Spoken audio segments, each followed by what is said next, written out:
You're a king, Alexander. Hey, everyone! Today we're going to chat about this awesome movie that starts with the magical wizard Merlin telling us the story of King Arthur. Get ready for a thrilling ride as we dive into a modern take on this legendary tale, where our young protagonist finds the legendary sword Excalibur and embarks on an epic journey with his friends. At the end of the analysis, we'll discuss some fascinating behind-the-scenes details and give the movie a rating, so make sure to stick around. When King Uther Pendragon passed away, Britain went into total chaos, and everyone was fighting to control the kingdom. So, Merlin made this super cool sword Excalibur to find the one true king.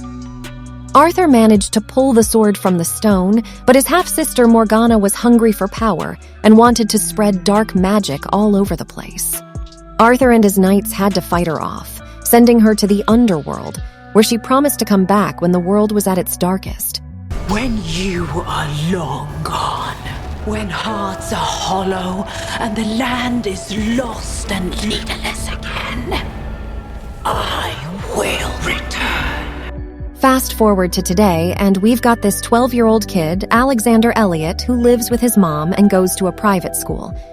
One day, while riding the bus to school, he gets a text from his buddy Betters, who's being picked on by these bullies Lance and Kay. Alex bravely stands up to them, telling them to back off and leave his friend alone. Lance tries to scare Alex, warning him not to be a hero. But as he walks away, Alex isn't having it. He chases after him and jumps on his back, defending his friend in front of everyone.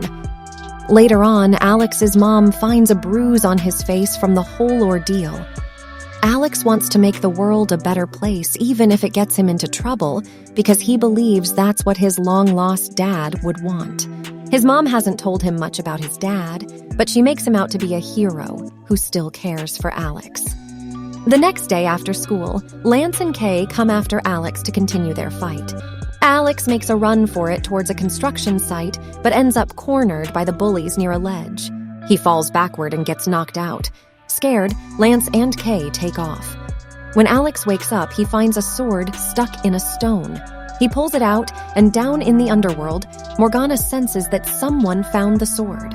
She creates these vines that will search for the person holding the legendary weapon. Alex shows the sword to Betters, and they figure out it's Excalibur. Alex remembers the word Tintagel from a book about King Arthur that his dad gave him. The book says Tintagel is the island where Excalibur was made. So, Alex takes the sword and makes Betters a knight. Merlin senses what's going on and shows up in town looking like a teenager. He goes undercover at Alex's school to get closer to him.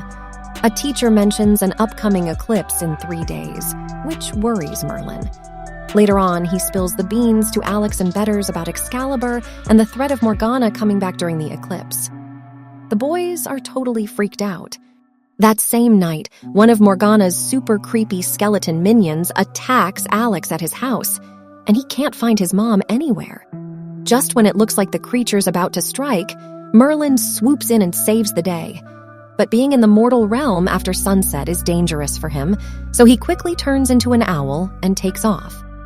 Alex and Betters track him down at a fried chicken joint, where some of the ingredients help keep him going. Merlin fills them in on Morgana's plan to come back because of all the chaos in the country.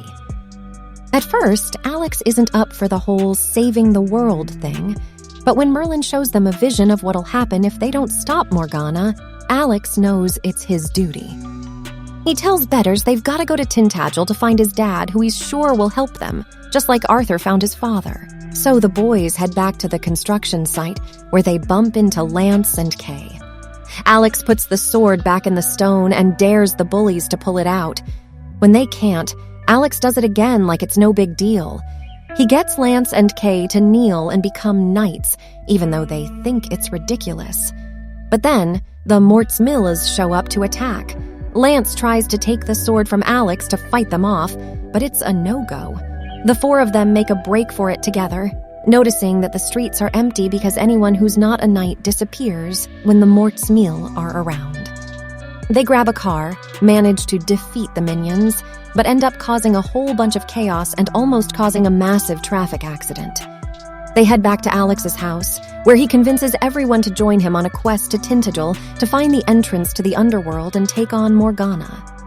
Little do they know, Morgana's watching them and planning to exploit their weaknesses. Alex leaves a note for his mom, who had tried to get him to stop talking about Excalibur like it was real. She thinks he's run away now.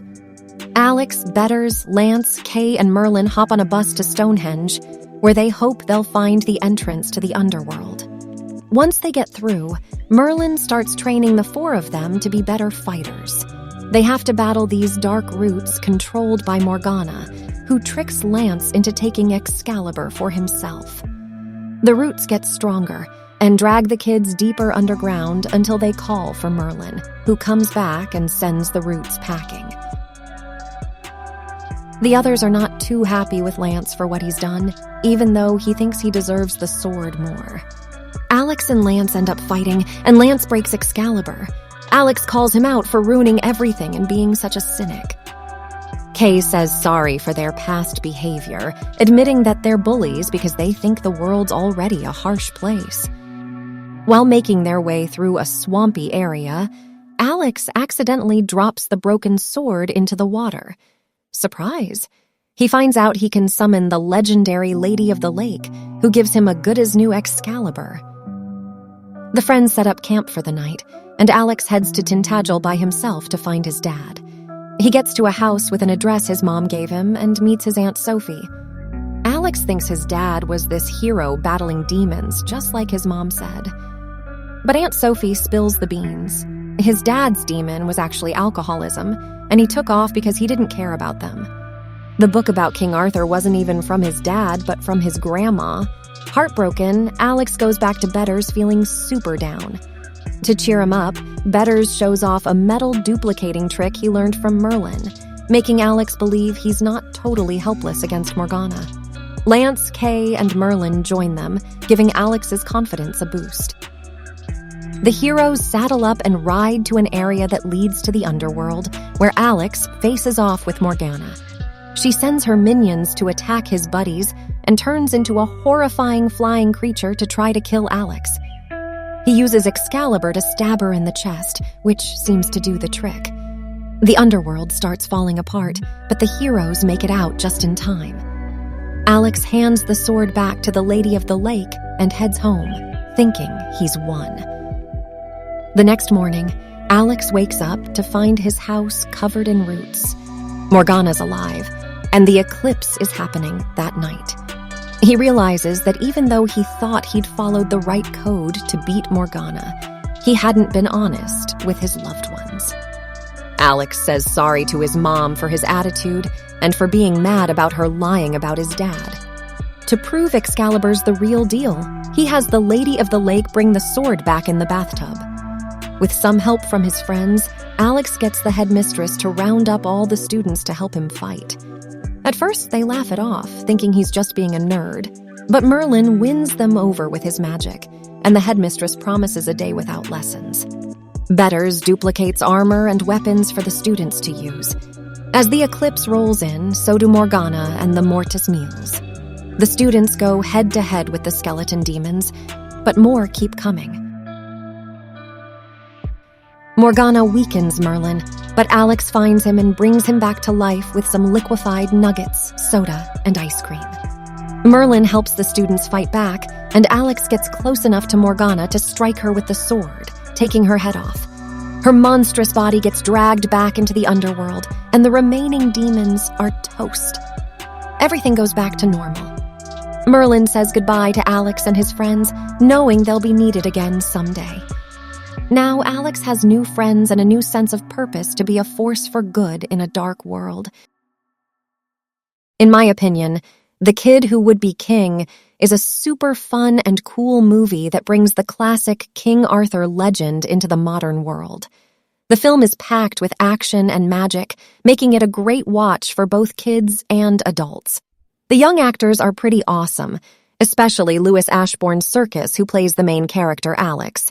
The movie teaches us some important stuff about friendship, courage, and believing in ourselves, which is always a bonus. The special effects are on point and really help create a magical vibe throughout the film.